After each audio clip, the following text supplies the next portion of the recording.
मैं आपको बताने वाली हूँ कुछ बहुत ही इंपॉर्टेंट चीज which is known as poetic device.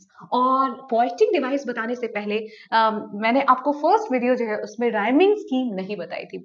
तो राइम स्कीम क्या होता है एक बार वो देख लेते हैं। एक्चुअली मैंने सोचा था कि शायद आप 10th में आ चुके हैं, शायद ही आ चुके हैं, तो मे भी ऐसा हो सकता है कि आपको आती हो चीज, लेकिन अगर नहीं भी आती हो तो let me make you revise it. Okay, let me make you learn it, understand it. तो फर्स्ट ऑफ ऑल हम क्या करेंगे, राइमिंग स्कीम सीखने के लिए आपको एक स्टांजा दे देंगे और आपसे पूछेंगे what's the rhyming scheme of this stanza. Okay, तो आप कैसे लिखेंगे? तो first of all we will see the last words of each and every line. हर एक लाइन का लास्ट वर्ड जो है उसको देखेंगे हम, और फिर देखेंगे कि वो किससे राइम कर रही है। Okay, so monuments rhymes with contents. आप देख रहे हैं मॉन्यूमेंट्स और कंटेंट्स, राइम टाइम, फाइन। तो ये जो है मॉन्यूमेंट्स को आप ए नेम नहीं देंगे, मीन्स आपको ये देखना है कि लास्ट के जो वर्ड्स है किनका सेम साउंड है, जिनका सेम साउंड होगा उनको आप नेम दे देंगे ए। और please P Q R S या फिर डी ई एफ जी ऐसा नहीं देना, आपको सिस्टमैटिकली ए से ही स्टार्ट करना है। You may begin with capital A और कैपिटल सॉरी और small letter, it's up to you, it's your wish. तो मैं कैपिटल लेटर से ले रही हूँ। ए मॉन्यूमेंट्स राइम हो रहा है कंटेंट से। ओके, तो यहाँ पे इसको भी ए नेम दे दिया, जिनका सेम साउंड है उनको सेम नेम दिया।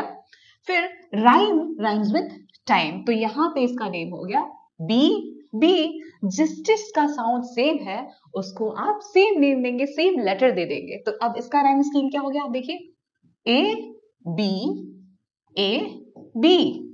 आई थिंक इट्स क्लियर। अब एक और देख लेते हैं। आप देखिए यहाँ पे overturn, just a minute,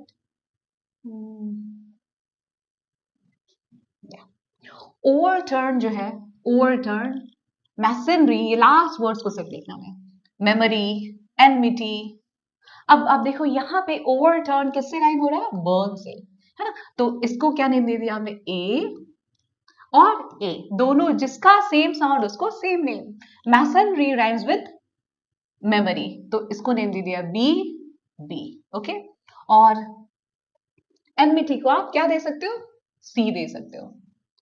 okay, तो ए बी सॉरी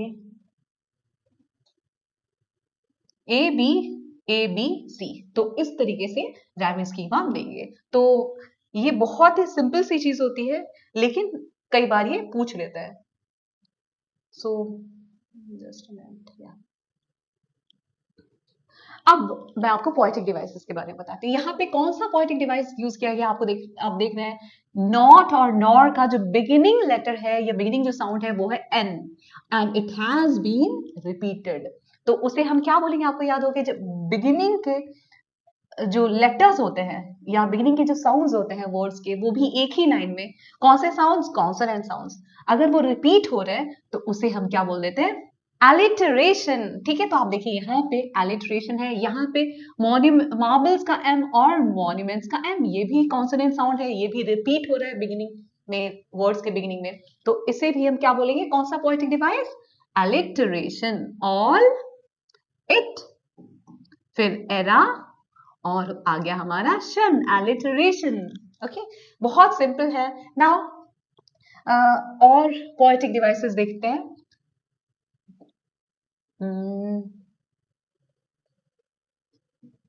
अब इसमें आइए, आप देखिए यहाँ पे भी दिस इज ऑल्सो एलिटरेशन, ये भी एलिटरेशन का एग्जाम्पल है। और कुछ आप देख सकते हैं, unswept stone besmeared with sluttish time। अब इसमें भी देखिए आप, एस जो है, एस फिर से रिपीट हुआ है, तो ये भी है अलिटरेशन का एग्जाम्पल। और कुछ, अब unswept stone besmeared with sluttish time, और ये जो लाइन है, फर्स्ट लाइन, अब लेट मी क्लीन इट। ये जो फर्स्ट लाइन हम देख रहे हैं, not marble nor the gilded monuments, than unswept stone besmeared with sluttish time। अब यहाँ पे एक नया पोएटिक डिवाइस है जो कि, जिसे हम क्या बोलते हैं, इमेजरी। इमेजरी है ना, कौन सा पोएटिक डिवाइस है ये, इमेजरी। अब इमेजरी में देखिए आप, बेस वर्ड क्या है, मेन वर्ड क्या है, इमेज। इमेज मीन्स क्या होता है, पिक्चर, है ना? तो when you read something, you can, if you are able to form pictures of that thing on your mind, then that is known as imagery. जब आप किसी भी चीज को पढ़ रहे हैं और उसका इमेज, उसका पिक्चर आपके दिमाग में आ जाए, तो उसको क्या बोलते हैं? इमेजरी। उस पोएटिक डिवाइस का नेम है ये, है ना? तो याद रखिए। अब ये पढ़ के आपके दिमाग में कुछ पिक्चर आ रहा होगा जो आपने पढ़ा उसका, फिर इसका भी आ रहा होगा। तो ये हमारा एग्जाम्पल हो गया किसका? इमेजरी का। नाउ एक एक और चीज आप देख रहे हैं कि यहाँ पे unswept stone besmeared with sluttish time। अब आप देखिए sluttish time जो है, यहाँ पे कौन सी पोएटिक डिवाइस यूज हुई है? यहाँ पे यूज हुआ है, टाइम को पर्सोनिफाई किया है, टाइम को एक पर्सन जैसा माना है, एक इंसान जैसा माना है, उसको क्वालिटी दी है इंसान की कि वो क्या करता है? बहुत स्लटिश है। सो स्लटिश है मीन्स वो गंदा इंसान है, जिसके हैबिट्स जो है वो अच्छे नहीं है, जिसका बिहेवियर अच्छा नहीं है, जो किसी के बारे में सोचता नहीं, हर चीज को बर्बाद कर देता है। तो टाइम को पर्सोनिफाई किया गया है, टाइम को पर्सन की क्वालिटी दी है, तो इसे हम क्या बोलते हैं? आपको याद है? पर्सोनिफिकेशन। तो time has been personified here, that's why personification. Person की स्पेलिंग लिखा, इफ की स्पेलिंग आई लगाया, और कैट लिखा ION। तो इट्स सो वेरी सिंपल। अब यहाँ पे एक और चीज है, ये चीज आपको बताने थी मुझे, जो बहुत इंपॉर्टेंट है। अब स्लटिश क्या है? आपको पता है कि स्लटिश जो है, इसका मीनिंग क्या होता है? अनक्लीन हैबिट्स वाला, गंदी हैबिट्स वाला, ओके, गंदे बिहेवियर वाला। अब ये जो है, आप बताइए कि ये हम इंसानों के लिए यूज करते हैं, है ना? ये एडजेक्टिव है। क्या है ये? Adjective. What are adjectives? Adjectives give information about nouns और प्रोनाउंस। एडजेक्टिव्स जो है वो नाउन या प्रोनाउन के बारे में इंफॉर्मेशन देते हैं। अब स्लटिश जो है वो एडजेक्टिव, वो किसके बारे में इंफॉर्मेशन दे रहा है? ये जो नाउन है हमारा, टाइम, इसके बारे में इंफॉर्मेशन दे रहा है कि टाइम कैसा है, तो वो है स्लटिश। उसके बारे में उसकी क्वालिटी बता रखी है यहाँ पे। तो ये जो एडजेक्टिव है वो किसके लिए यूज होता है? गंदा बिहेवियर, अच्छा बिहेवियर, ये हम इंसानों के लिए यूज करते हैं, ह्यूमंस के लिए। लेकिन यहाँ पे ये यूज किया गया है टाइम, जो कि एक नॉन लिविंग थिंग है, उसके लिए। तो यहाँ पे इस पोएटिक डिवाइस को हम बोलते हैं स्लटिश, यूज किया गया है टाइम के लिए। तो इस पोएटिक डिवाइस का नेम क्या हो गया? Transferred, transferred epithet. Transferred epithet. अब इसका मीनिंग क्या होता है? आप सोचोगे ये क्या, किसका ट्रांसफर करती है? तो यहाँ पे क्या, एपिथेट का मीनिंग आपको ऑलरेडी पता है। अरे टेंशन मत लो बाबा, एपिथेट का मीनिंग होता है ये adjective. Epithet means adjective, okay. और ट्रांसफर का मीनिंग तो आपको पता है। तो कहने का मीनिंग ये है कि जब आप किसी और की क्वालिटी या किसी और की कैरेक्टरिस्टिक, किसी और की खासियत किसी और के लिए यूज कर रहे हो, तो इसको हम बोलते हैं, क्या बोलते हैं? Transferred epithet. मींस एडजेक्टिव को ही ट्रांसफर कर दिया, किसी और के लिए यूज होना चाहिए लॉजिकली, लेकिन वो किसी और के लिए यूज कर रहे हैं। तो ये जनरली गंदा बिहेवियर, अच्छा बिहेवियर हम ह्यूमन बींग्स के लिए यूज करते हैं, पर्सन के लिए, लेकिन यहाँ पे टाइम जो है उसके लिए यूज कर दिया, उसके साथ यूज कर दिया, उसके लिए एडजेक्टिव लगा दिया, उसकी खासियत बता दी कि वो कैसा है? स्लटिश है, गंदा है। तो ये एडजेक्टिव जो है वो इंसान की बजाय टाइम के लिए लगा दिया, इसलिए इसे हम क्या बोलेंगे? Transferred epithet.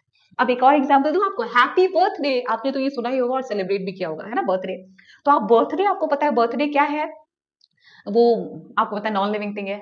और हैप्पी बर्थडे कैसे हैप्पी हो सकता है? बर्थडे तो इंसान की फीलिंग होती है ना, जिसका बर्थडे होता है, राइट? तो डे कैसे खुश हो सकता है?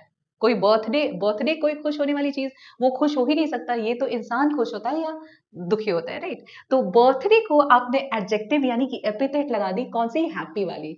उसको बोल दिया कि वो खुश है, ओके।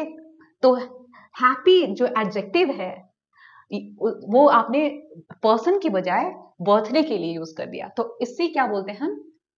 इट मींस इंसान की जो क्वालिटी है वो आपने बर्थडे को दे दी कि वो कैसा हो रहा है? हैप्पी हो रहा है, उसको ट्रांसफर कर दी। तो इसी को हम बोलते हैं ट्रांसफर्ड एपिथेट। मींस किसी और के लिए जो एडजेक्टिव यूज करते हैं, जो क्वालिटी हम किसी और के लिए यूज करते हैं या कैरेक्टरिस्टिक, वो एडजेक्टिव किसी और के लिए यूज कर देना, है ना? तो ये है बहुत इंपॉर्टेंट, आपको याद रखना है।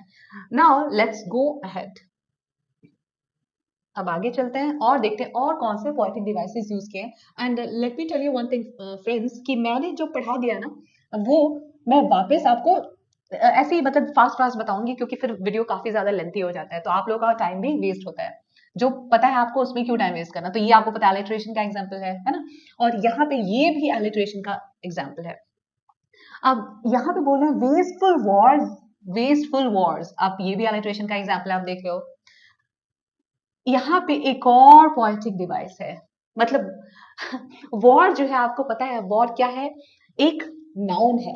नाउन मीन्स क्या होता है, N for noun, N for names, naming words. इस दुनिया में जितने भी नेम्स हैं उन सबको आप बोल सकते हो, जिस चीज को भी आपने नेम दिया उसको आप नाउन बोल सकते हो, राइट। तो वॉर क्या है, हमारा नाउन है, राइट, ये हमारा नाउन है। और उसके लिए कौन सा एडजेक्टिव यूज किया है, कौन सा एपिथेट यूज किया है, वेस्टफुल।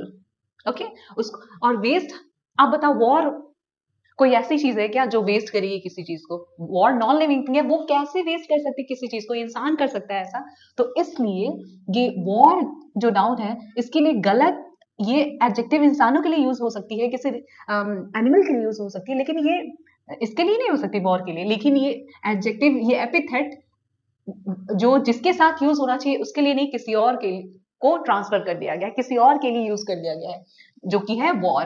तो यहाँ पे भी आप बता सकते कौन सा पोएटिक डिवाइस है, यस एब्सोल्युटली करेक्ट, यहाँ पे भी ट्रांसफर्ड एपिथेट है। ओके, तो ये भी ट्रांसफर्ड, मैं यहाँ पे शॉर्ट फॉर्म लिख रही हूँ, ट्रांसफर्ड एपिथेट का एग्जाम्पल हो गया ये।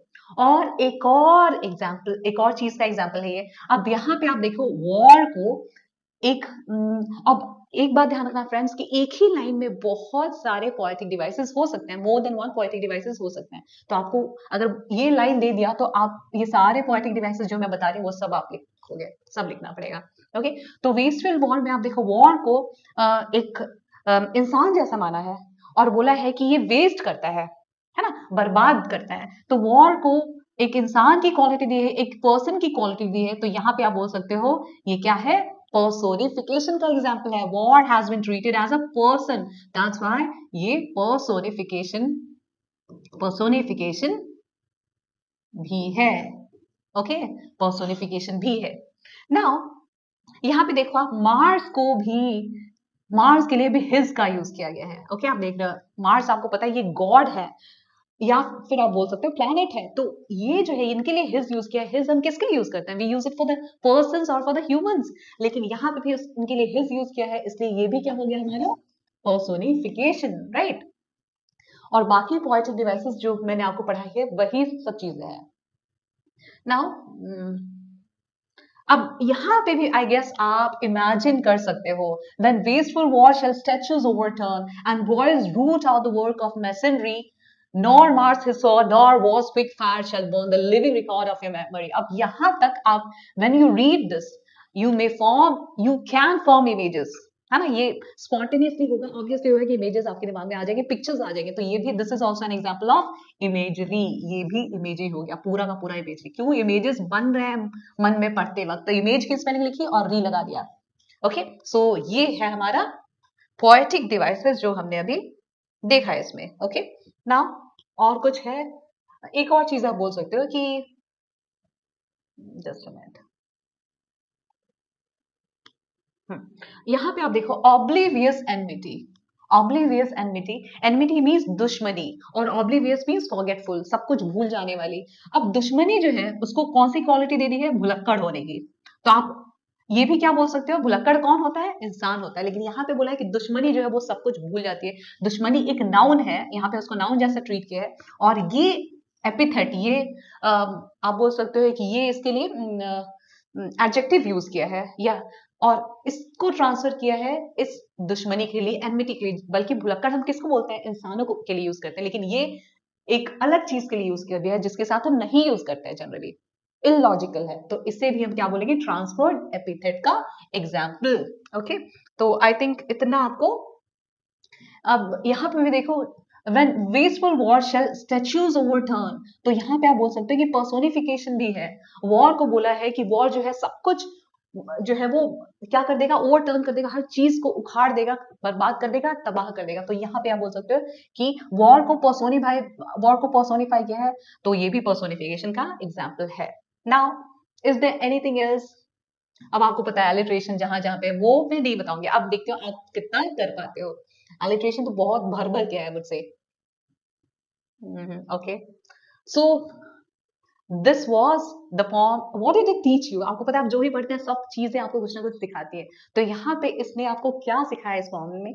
That wealth and all, wealth या जो buildings है, जो structures है, they are all not as valuable as friendship, love and care are.